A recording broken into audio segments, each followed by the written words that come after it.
بسم اللہ الرحمن الرحیم رب اشرح لی صدری ویسر لی امری واحلل عقدۃ من لسانی یفقهوا قولی اللهم ارنا الحق حقا وارزقنا اتباعه وارنا الباطل باطلا وارزقنا اجتنابه۔ پیارے ناظرین اکرام، السلام علیکم۔ امید ہے کہ آپ خیر وفیت اور اللہ پاک کے حفظ و امان میں ہوں گے۔ آپ دیکھ رہے ہیں حقائق ٹی وی اور میں ہوں آپ کا اپنا میزبان شعیب سید، کچھ نئے حقائق کے ساتھ۔ ناظرین اکرام، تمام مذاہب نے روح و نفس کی کم و بیش ملتی جلتی تعریفیں کی ہیں، لیکن تمام مذاہب میں روح اور نفس سے متعلق مختلف قسم کے عقائد پائے جاتے ہیں۔ قرآن و حدیث میں نہ صرف روح، نفس اور جسم کا تفصیلی تذکرہ موجود ہے، بلکہ ان کی انفرادی شناخت اور تخلیقی و فناہی مراحل کا تذکرہ بھی موجود ہے۔ جیسا کہ روح کو امر ربی یعنی اللہ تعالیٰ کا حکم قرار دیا ہے اور نفس کو خواہش اور ارادے سے منسوب کیا ہے اور جسم کو عمل سے منسوب کیا ہے۔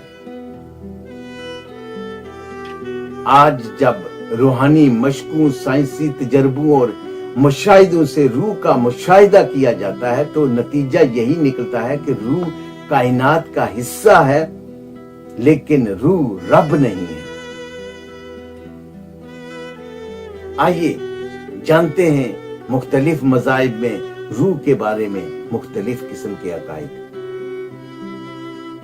امریکہ کے ریڈ انڈینز کا عقیدہ تھا کہ انسان کی موت کے بعد روح ایک خاص مسکن میں چلی جاتی ہے، جبکہ قدیم افریقیوں کا عقیدہ تھا کہ نیک روحیں دیوتاؤں سے جا ملتی ہیں اور بری روحیں کتے بن جاتی ہیں۔ آج بھی افریقہ کے بعض قبائل کا یہ عقیدہ ہے کہ انسان کی روح کالی مکھی بن کر اڑ جاتی ہے، اس لیے وہ مکھی کو کبھی مارتے نہیں۔ افریقیوں میں ارواح کو پوجنے، بلانے اور روحانی علاج اور مسائل کے حل میں ان سے مدد مانگنے کا عقیدہ بھی پایا جاتا ہے۔ آئرلینڈ کے بعض قدیم قبائل کا عقیدہ تھا کہ مرنے والے کی روح سفید تتلی بن کر اڑ جاتی ہے۔ قدیم مصریوں کا عقیدہ تھا کہ مرنے کے بعد انسان کی دوسری زندگی شروع ہوتی ہے اور اس کی روح اور امزاد، جسے وہ با اور کاہ کہتے ہیں، اس کے جسم سے نکل کر اس کے مقبرے میں رہنے لگتے ہیں۔ ان کا خیال تھا کہ با کا میل جول مرنے والے کے عزیزوں دوستوں کے ساتھ رہتا ہے، جبکہ کا دوسری دنیا میں چلا جاتا ہے اور دیوی دیوتاؤں کے ساتھ رہنے لگتا ہے۔ کسی آدمی کے ہمیشہ زندہ رہنے کی ان کے عقیدے میں بس یہی ایک صورت تھی کہ با اور کا جسم کو پہچانتے ہوں۔ اسی وجہ سے وہ مرنے والے کی لاش کو حنوط کر کے ممی کی شکل دے ڈالتے۔ ممی کی پٹیوں میں لپیٹے ہوئے سر پر نقاب چڑھا دیا جاتا، جس پر مرنے والے کی تصویر بنائی جاتی، تاکہ اگر ممی خراب بھی ہو جائے تو اس کا با اور اس کا کا اسے پہچان لیں اور بھٹکتے نہ پھریں۔ لاش کے مجسمے بھی بنائے جاتے تھے تاکہ اگر ممی خراب ہو جائے تو با اور کا کو پہچاننے میں آسانی ہو۔ افریقہ اور آسٹریلیا کے پرانے قبائل میں بھی آباء و اجداد کی ارواح کو پوجنے کا عقیدہ پایا جاتا تھا۔ ابتدائی دور کے رومی قدیم مذہب پر کاربند تھے جو روحوں کی پوجا کرتے تھے۔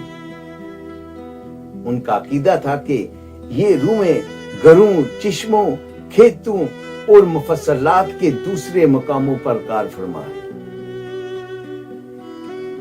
اسلام سے پہلے عربوں میں بھی ایک عقیدہ یہ بھی مروج تھا کہ جب کسی آدمی کو قتل کر دیا جاتا ہے تو اس کے سر سے روح ایک پرندے کی شکل میں نکلتی ہے اور جب تک اس مقتول کا انتقام نہ لیا جائے اس وقت تک وہ اس کی قبر پر چکر کاٹتی رہتی ہے اور کہتی ہے، مجھے پلاؤ میں سخت پیاسی ہوں۔ इस अकीदे के बाइस उनके यहाँ अगर किसी आदमी को कत्ल कर दिया जाता तो उसके करीबी रिश्तेदारों के लिए उसके खून को माफ करना मुश्किल हो जाता, क्योंकि वो जो ख्याल करते थे कि जब तक हम मकतूल का बदला नहीं लेंगे उस वक्त तक उसकी रूह को चैन नहीं आएगा। वो अपने मुश्ताल जज्बात को तो ठंडा कर सकते थे, लेकिन अपने मकतूल बाप या भाई की रूह की उस अबदी परेशानी और इज़्तिराब को बर्दाश्त करना उनके लिए मुश्किल और महाल हो जाता। इसलिए वो मजबूर थे कि अपने मकतूल अजीज का हर कीमत पर इंतकाम लें। कदीम चीनियों के अकीदे के मुताबिक हर शख्स की रूह के दो हिस्से होते हैं। एक हिस्सा जो उसके जिस्म से जुड़ा रहता है और दूसरा हिस्सा वो है जो उसके जिस्म में मौजूद होता है। हर साल 13 अगस्त को बुद्धा मजहब के पैरोकार यौम अरवाह मनाते हैं। इस त्योहार पर तमाम बुद्धि लोग अपने आबाओ अजदाद, रिश्तेदार और बुजुर्गों की कब्रों पर हाजिरी देते हैं, दुआएं मांगते हैं और फूल चढ़ाते हैं। सिखिज्म के अकीदे के मुताबिक रूह कायनात का हिस्सा है और कायनात खुदा है। वो रूह को आत्मा और खुदा को परमात्मा कहते हैं।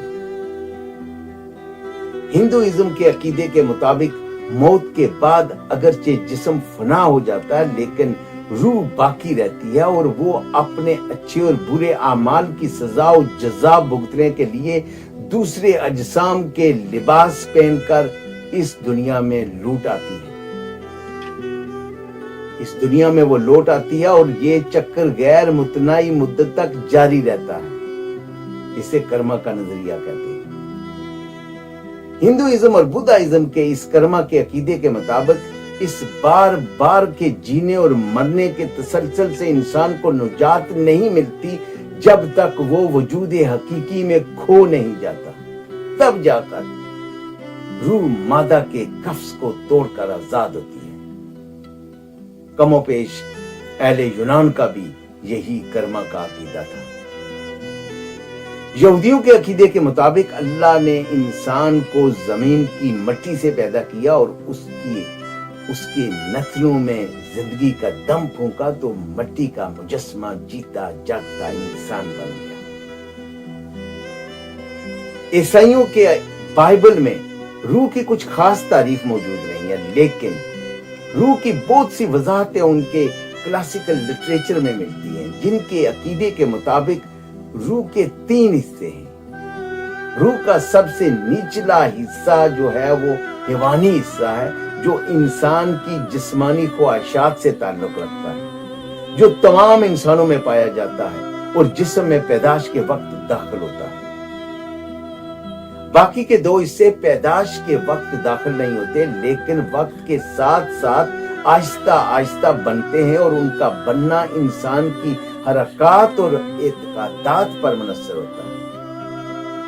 और कहा जाता है कि ये 2 हिस्से उन्हीं लोगों में पाए जाते हैं जो रूहानी तौर पर बेदार होते हैं। तमाम मज़ाहिब में रूह का तस्वर मौजूद है, लेकिन अक्सर मज़ाहिब में रूह और रब को एक ही शय तस्वर किया गया है, जिसकी वजह से अक्सर मज़ाहिब में अरवाह की पूजा का अकीदा है। जबकि इस्लाम ने न सिर्फ रूह और नफ्स और जिस्म की इनफरादी तारीफ की है, बल्कि उनकी तख्लीकी और फनाई तरतीब को भी बयान किया है। नाज़रीन इकराम, हमारी किसी बात से अगर किसी बहन भाई की दिल आजारी हुई हो तो हम माजरत ख्वाह हैं। जिन नाजरीन ने अपने इस चैनल को सब्सक्राइब नहीं किया, सब्सक्राइब कर लें ताकि आपका और हमारा राब्ता बहाल रहे, और बेल आइकन को भी दबा दें ताकि हमारी यहाँ नई आने वाली वीडियो आप तक बर वक्त पहुंच सके। कमेंट्स में हमारी हौसला अफजाई और रहनुमाई फरमाने का बहुत बहुत शुक्रिया। अगले व्लॉग तक के लिए हमें, हमारी टीम और इकरा प्रोडक्शन को दीजिए इजाजत। अपना अपने गिरदोनवा का ख्याल रखिए, मोहब्बतें और खुशियां बांटते रहें, शाद रहें, आबाद रहें। पाक फौज जिंदाबाद, पाकिस्तान पाइंदाबाद। अल्लाह निगहबान।